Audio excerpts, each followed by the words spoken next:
uh, thinking outside of the box, okay? Looking into the situation a little bit more, investigating, okay? Not ignoring information that customers will give you. Like, for example, any responses or any statements that they make. Instead of ignoring them, let's dig into the situation. Let's find out. Let's ask. Let's investigate. For example, let's say I'm giving you the approximate of the monthly payment, and I tell you, look, you're looking at $70 to $80. And right away, you tell me, look, my brother pays less. Yeah, my brother pays 65. My brother's paying $65. Okay, so brother's into the picture. Okay, now the wrong approach will be ignoring this and just telling them, look, this is the lowest that you qualify for, and justifying his information. Okay, that would be the wrong approach. Now, thinking outside of the box, investigating the situation, digging into the brother's insurance policy will be the right approach.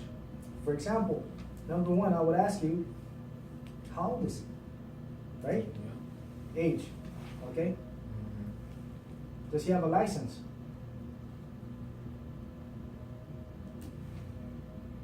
Okay? Where does he live? Where does he live? Zip code, for example. Why is this important? Because it could be a different situation for me than it is for my brother. Okay, so that's brother one. can be older. My That's- brother's older. So that's one. Situation may be different, right? Another reason. Coverages may be different. Okay, so I think that will fall under the same one. The other one will be, okay, you're testing their knowledge on the brother's policy. Right. Does that make sense?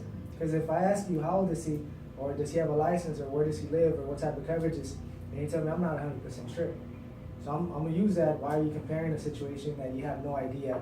You know, what if they have a policy that doesn't benefit them? What if they have a policy under someone else's name? Does that make sense? Yes.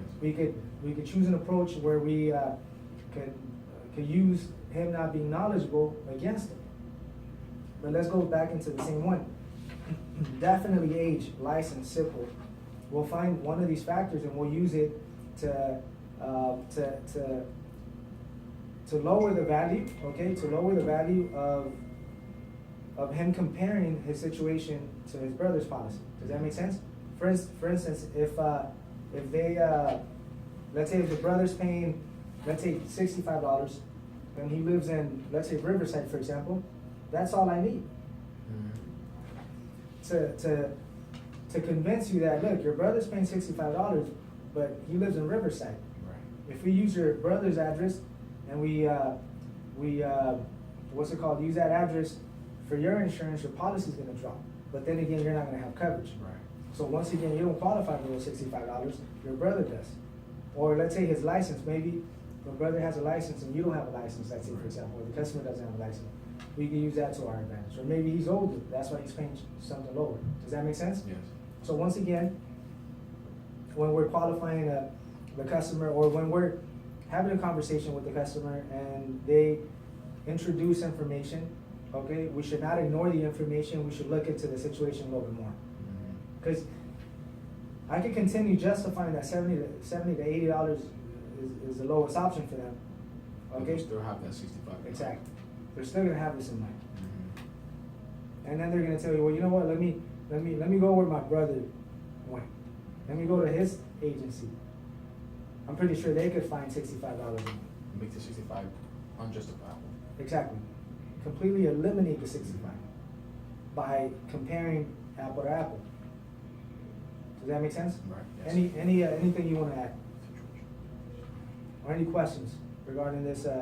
We're talking of thinking outside of the box when we're qualifying, but also not ignoring any type of information that we could use to convince them, to add value, and to make 70 to 80 seem a lot better than what it is. Right. Adding value to. We're adding value, of course. Anything else? Perfect.